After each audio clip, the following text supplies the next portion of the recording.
Dankeschön. Wunderschön. Wir bauen uns bilden dem Meister, dem Milden ein herrliches Haus. Wir fügen und fassen in mächtigen Maßen die Bogen des Baus. Wir tafeln und türmen die Steine den Stürmen zu Spitze und Spott. Wir wirken und werken dem Starken und stärken wird gütig uns Gott. Ein Lied aus dem vorigen Jahrhundert, was die Arbeit der Werkleute am Dom besingt. Und die Arbeit der Werkleute am Dom hat über 750 Jahre nie nachgelassen. Man sagt in Köln, wenn der Dom ist fertig ist, jede Welt Hunger. Aber dass der Dom hält und nicht einstürzt, haben wir diesen Männern und Frauen zu verdanken, die uns jetzt auf eine altbekannte Melodie, es sind echte Werkleute vom Kölner Dom, von der Dombauhütte,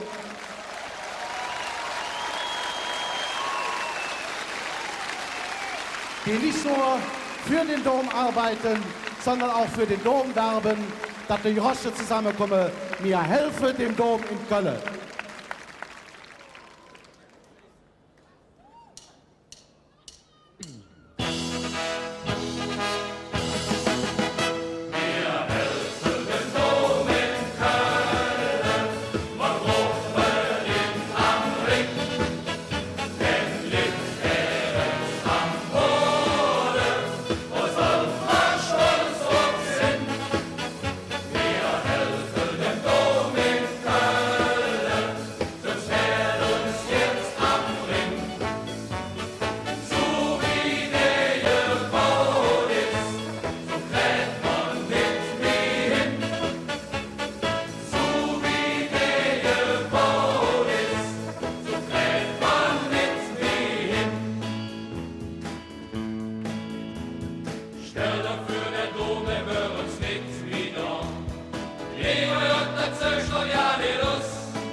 Die Werkleute von der Kölner Dombauhütte. Herzlichen Dank.